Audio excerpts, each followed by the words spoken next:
C'est une femme de mauvaise réputation qui part chercher de l'eau à midi parce qu'elle ne veut plus rencontrer aucune personne sur son chemin. Mais une personne l'attend au puits et c'est Jésus. Sa vie va basculer. Nous vous attendons pour une nouvelle rencontre. Jésus et la femme samaritaine.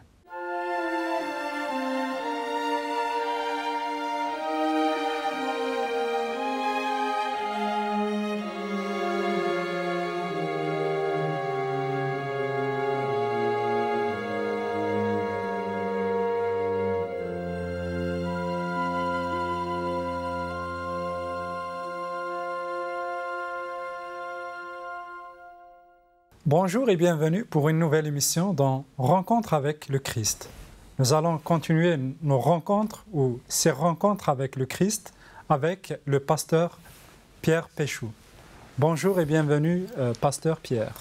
Bonjour Hanafi, merci de m'inviter à nouveau pour ces discussions et j'invite tous nos auditeurs à être attentifs à ce que nous voulons partager avec eux. Bienvenue. Merci. Alors, aujourd'hui, je pense que tu es venu avec cette rencontre de Jésus avec la femme samaritaine.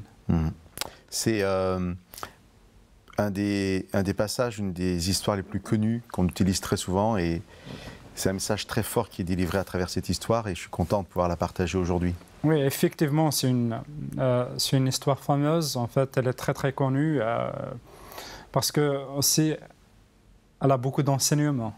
C'est ça.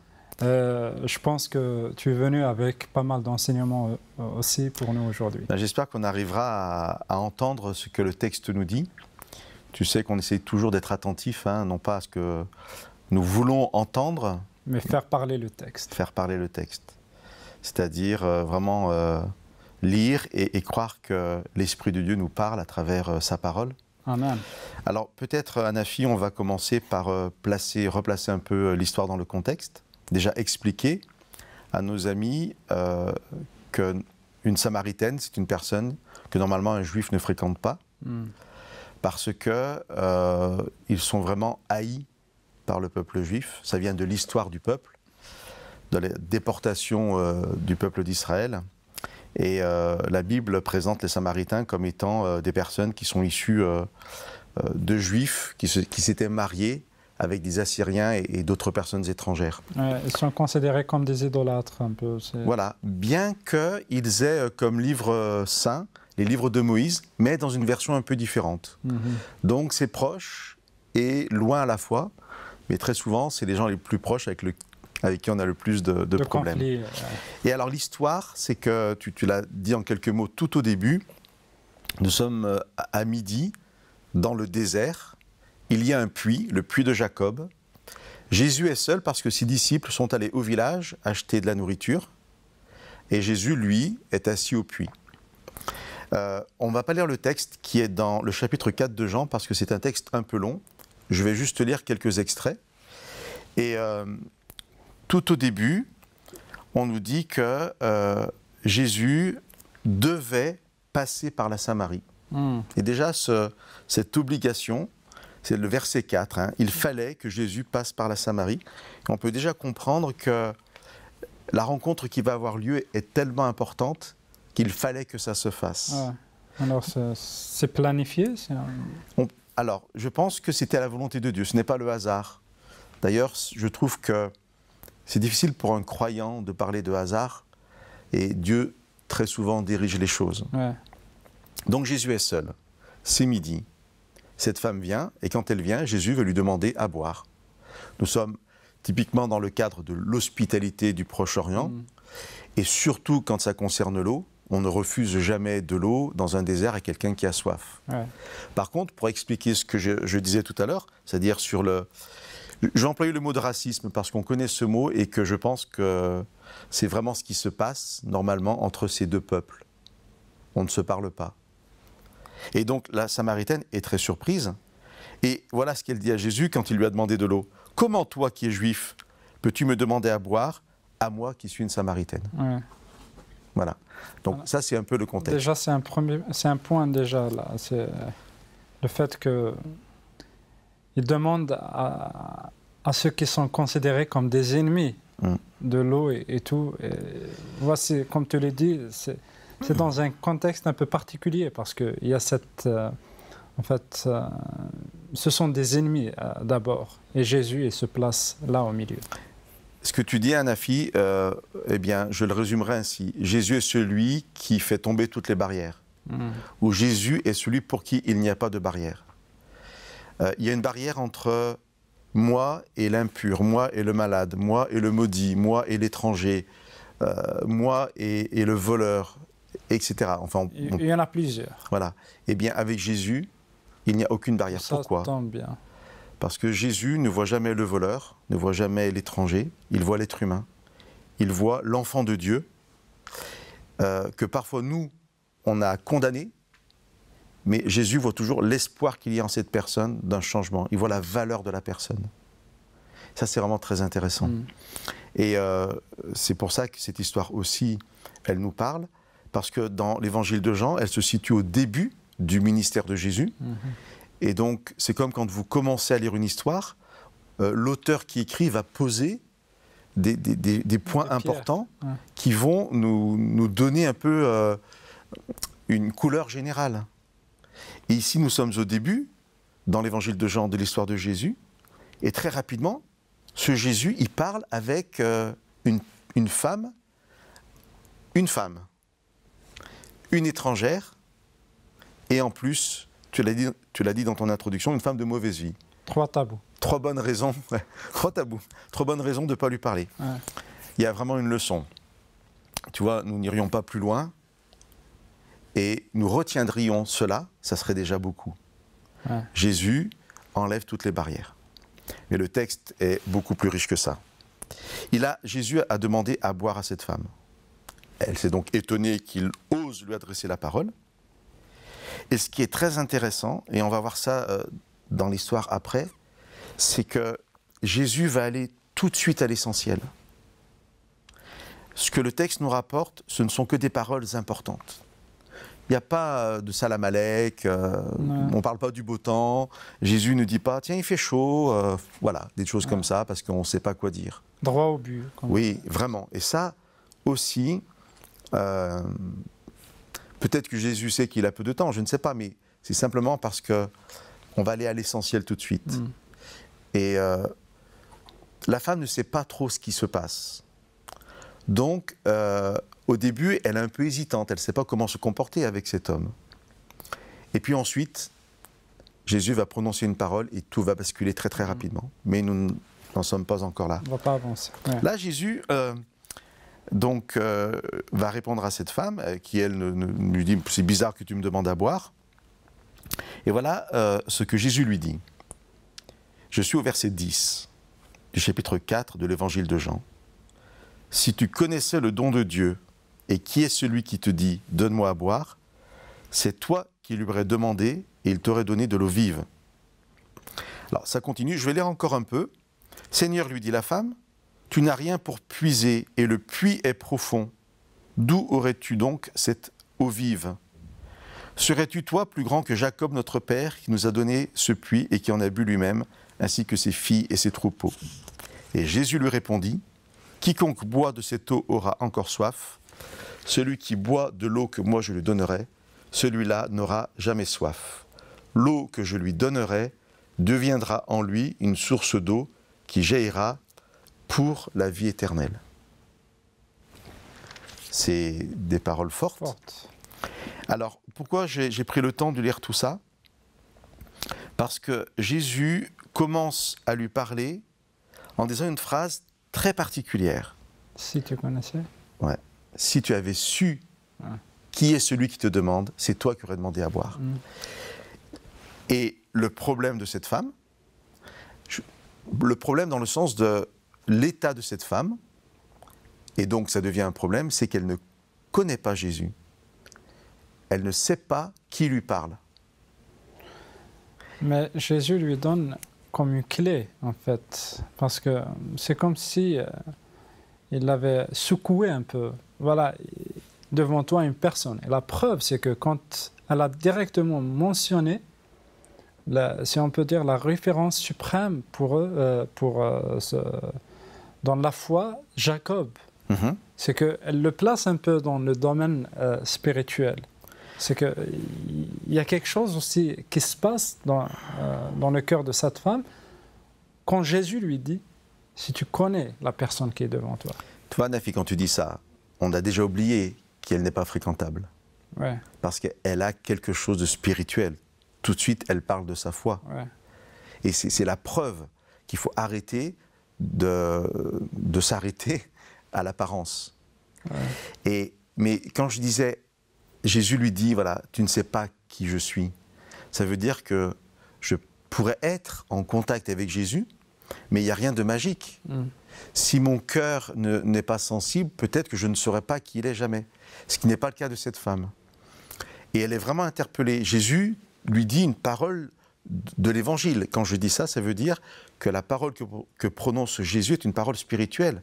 Si moi je te donne à boire, tu n'auras plus jamais soif. Ouais. Et la réponse de cette femme, que je n'ai pas lue, et c'est ça qui est touchant, elle lui dit, donne-moi de cette eau.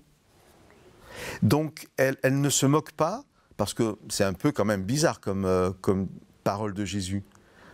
Il existerait une eau qui fait que je n'aurai plus jamais à venir puiser de l'eau au puits. Ouais. Alors, on peut dire à nos auditeurs, à nos amis, que c'est lui qui est l'eau vive, c'est Jésus.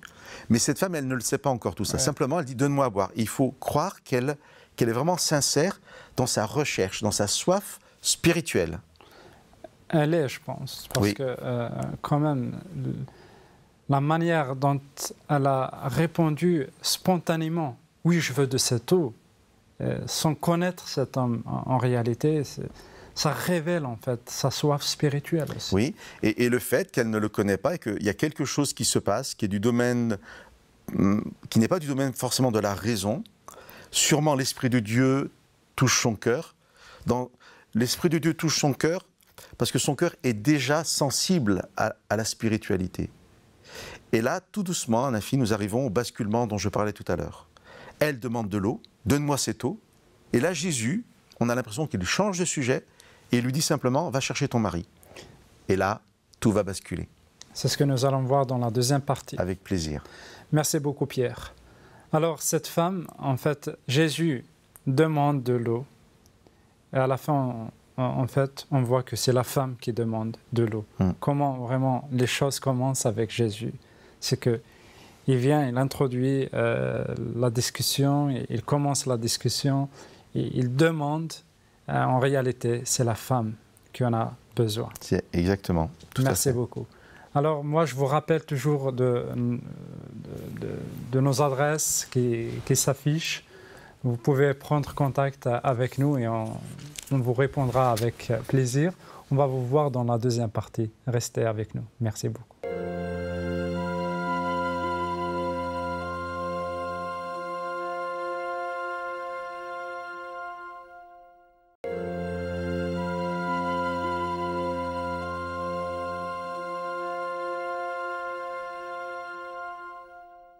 Bienvenue pour la deuxième partie de notre émission, la rencontre de Jésus avec la femme samaritaine. Nous avons vu que Jésus avait proposé de l'eau pour cette femme parce que c'est de l'eau qui va lui permettre de vivre éternellement, si on peut dire. Alors, Pierre, encore une fois, bienvenue et merci d'être avec nous. C'est un plaisir pour moi. Nous avons vu dans la première partie cette rencontre qui avait commencé entre la femme samaritaine et Jésus. Alors, nous voulions continuer et parler beaucoup plus de la question de Jésus. Va chercher ton mari. Oui, et je disais qu'il y avait un basculement. En même temps, on a vu que leur rencontre va s'épaissir, ça devient de plus en plus spirituel. Au début, elle est juste étonnée de ce qu'il lui parle, et ensuite elle est interpellée par ce qu'il lui dit, jusqu'à lui dire donne-moi cette eau, tu viens de me dire que tu vas me donner de l'eau, je n'aurai plus jamais à l'épuiser, c'est ce que tu viens de résumer, une eau qui donne la vie éternelle. Et cette femme dit donne-moi de l'eau, on en était là. Et Jésus lui dit va chercher ton mari. Alors, on ne voit pas le rapport. Jésus va ramener cette femme à sa vie concrète, pour lui faire prendre conscience de sa situation et aussi pour pouvoir l'amener ailleurs. Alors, comment va réagir cette femme? Parce qu'on est dans son intimité.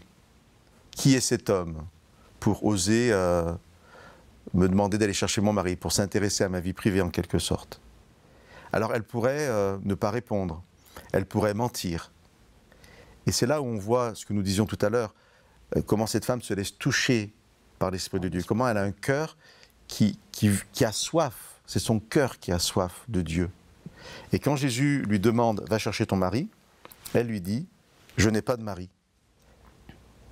Et Jésus va tout de suite saisir cet aveu, enfin cet aveu juste, ce que la femme lui dit, pour continuer. Et là, je vais lire au verset 17 du chapitre 4 de l'évangile de Jean. Jésus lui dit « tu as raison de dire « je n'ai pas de mari ». Tu as eu 5 maris, et celui que tu as maintenant n'est pas ton mari. Alors, comment Jésus peut le savoir? C'est impossible qu'il se soit renseigné dans le village, pour les raisons que nous avons évoquées tout au début. Parce qu'elle n'était jamais, en fait... Il est juif, tout simplement, oui. Et ce sont des Samaritains. Il n'y a pas d'accès. Donc, voilà. Donc, la femme, elle prend conscience ici qu'il y a quelque chose qui est en train de se jouer. Comment cet homme peut le savoir? Et comme nous disons depuis le début qu'elle est sensible à la spiritualité, sa réponse va être très étonnante, mais en même temps, dans le fil droit de cette soif de spiritualité, cette femme lui dit « Seigneur, lui dit la femme, je vois que toi, tu es prophète. » Alors, ça peut nous paraître bizarre. Moi, ce que je voudrais dire maintenant, c'est que pour chacun d'entre nous, notre rencontre avec Jésus sera différente.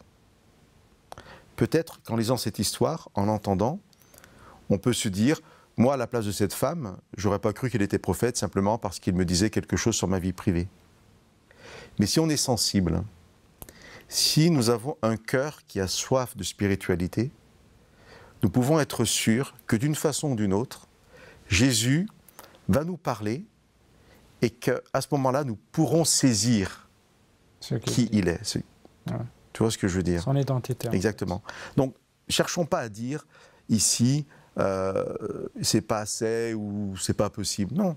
C'est simplement que Jésus a pu dire les mots, a pu être sur le terrain propice, avec les sujets propices pour que la femme puisse être touchée.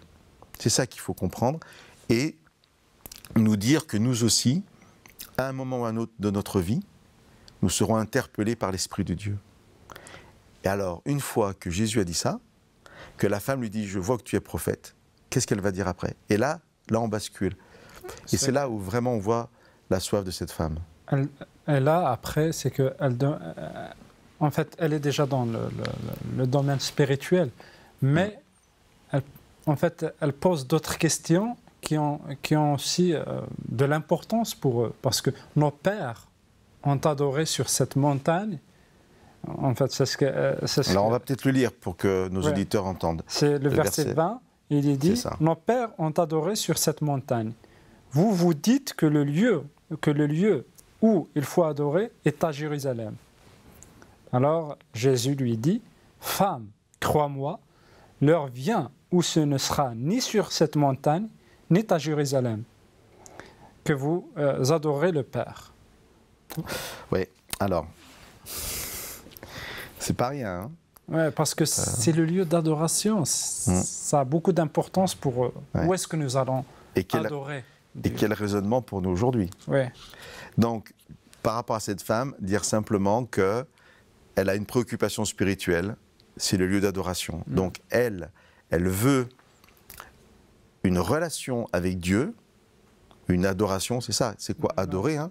C'est créer une communication avec Dieu, en quelque sorte. C'est faire monter ses remerciements, ses prières à Dieu et recevoir aussi de Dieu. Donc, on est au cœur vraiment de la spiritualité. Et elle a entendu dire que les Juifs disent qu'il fallait adorer à Jérusalem, disaient qu'il fallait adorer à Jérusalem. Eux adorent sur le mont Garizim. Ouais. Et donc voilà, c'est deux traditions différentes. Alors pourquoi je parle de révolution? Parce que Jésus va dire quelque chose qui aujourd'hui va nous interpeller énormément. Jésus va dire au verset 24, toi tu as répété tout à l'heure, ce n'est ni là, hein, tu as lu le texte, et Jésus dit au verset 24, Dieu est esprit, et il faut que ceux qui l'adorent en esprit et en vérité. Ouais. Alors pardon parce que je me répète, mais c'est révolutionnaire. C'est-à-dire que le vrai Dieu ne s'enferme pas dans un lieu. La vraie adoration n'est pas liée à de la pierre, symbole de la construction d'un bâtiment. Ça veut dire, ça va très loin, ça veut dire que Jésus est en train de dire, il n'y a plus de lieu saint. Ouais. Ça peut même paraître blasphématoire, tout en respectant toutes les croyances et tous les lieux aujourd'hui qui ont un poids religieux. Dieu dit, alors je vais le relire parce que c'est vraiment important, Dieu est esprit, il faut que ceux qui l'adorent en esprit et en vérité. Et on peut comprendre cette expression en esprit et en vérité aussi de la façon suivante. La véritable manière d'adorer Dieu est obligatoirement en esprit. Il faut adorer Dieu en esprit, donc en vérité. C'est en adorant Dieu en esprit que vous l'adorez vraiment. J'insiste. Ça veut dire quoi ? Comment adorer Dieu en esprit, en fait ? Alors voilà, ça veut dire qu'on délocalise Dieu. Dieu n'est plus attaché à un point. Là où je suis, il est. Il est. Là où je suis, je peux adorer Dieu. Alors, nous avons parlé, en fait, on avait dit que cette rencontre entre Jésus et cette femme, en fait, elle va basculer sa vie d'une vie à une autre. Mais aussi, c'est qu'il bascule des lieux au cœur. Parce que là, ce n'est plus les lieux qui ont d'importance, mais c'est le cœur humain qui a de l'importance. Et là, si on peut dire, en fait, il détruit et il supprime ces rivalités qui existent entre des peuples. Où est-ce que nous allons adorer ? Est-ce qu'on va l'adorer dans cette place, sur cette place ou sur cette place ? Et là, Jésus qui dit non. Là où tu es, tu peux l'adorer sans créer de tension. Voilà, donc tu viens d'employer deux mots, Anafi. Moi, je parlais d'aujourd'hui, du contexte aujourd'hui. Toi, tu as parlé de rivalité, de tension. Tout le monde connaît la situation du monde aujourd'hui. Et Dieu, dans la Bible, se présente comme un Dieu de paix. Jésus dira, je vous donne ma paix. Le Dieu de la Bible est un Dieu de paix. Adorons en esprit et en vérité. Cette femme, quand elle prend conscience qu'en face d'elle, elle a un prophète de Dieu, elle dit, je vois que tu es prophète, eh bien, tout de suite, elle va au spirituel. Et elle a deux grandes questions. La première, en fait, c'est où est-ce qu'il faut adorer ? Nous venons d'en parler. La seconde va être sur le Messie. Mais avant de lire dans le texte sa deuxième question, je voudrais faire remarquer quelque chose de très intéressant. C'est que la première question spirituelle que la femme pose, elle vient de ce que Jésus lui a dit sur elle. C'est le déclic. S'il sait ma vie privée, s'il connaît ma vie privée, ça veut dire qu'il est prophète. Mais la deuxième question, elle n'est plus déclenchée par une révélation sur sa vie privée, mais par une révélation sur Dieu, de comment il faut adorer Dieu. C'est vraiment très important, très intéressant. Et donc, Jésus est dans un enseignement spirituel, cette femme a soif, et du coup, elle en profite, et arrive la deuxième question au verset 25. La femme lui dit, « Je sais que le Messie vient, celui qu'on appelle Christ. Quand il viendra, lui, il nous annoncera tout. » Et Jésus lui dit, « C'est moi qui te parle. » Amen. C'est magnifique. Jésus fait un cadeau extraordinaire à cette femme. Cette rencontre, elle a dû durer quelques minutes. Et en quelques minutes, cette femme a tellement soif, non pas d'une eau qu'on prend dans un puits, mais soif de vérité, soif de vie éternelle, qu'elle accueille Jésus à bras ouverts. Et Jésus va lui dire, tu vois, c'est moi qui suis le Messie, c'est moi qui suis le Christ. Et cette femme, en fait, sa vie est transformée, tout bascule, comme nous disions. Elle court au village. Elle va annoncer aux personnes à qui elle ne voulait pas parler, parce que c'est une femme de mauvaise vie. Elle va leur annoncer, j'ai rencontré le Messie. Et tout le village va inviter Jésus à rester quelques jours. Et je voudrais finir en lisant un dernier verset où, à la fin de l'histoire, on nous dit, les personnes en fait qui auront pu elles aussi rencontrer Jésus après cette femme, les personnes du village, vont dire « Ce n'est plus à cause de tes dires que nous croyons, car nous l'avons entendu nous-mêmes et nous savons maintenant que c'est vraiment lui le sauveur du monde. » C'est vraiment mon souhait pour tous nos amis qui nous écoutent, qu'ils puissent entendre parler de Jésus jusqu'à un jour aller directement à lui et être sûr que c'est le sauveur du monde. Merci beaucoup Pierre. Nous avons vu comment cette femme en fait a fait un chemin avec Jésus. Au début, elle a dit « Toi tu es juif, toi tu es un ennemi ». Après, elle a dit « Maître ». Du maître, toi tu es prophète. Et du prophète, toi tu es le Messie. Petit à petit, elle a pu reconnaître le Messie. C'est ce que Dieu veut faire dans ta vie. C'est qu'il veut t'aider, t'accompagner à le connaître. Merci beaucoup d'être avec nous et à très très bientôt.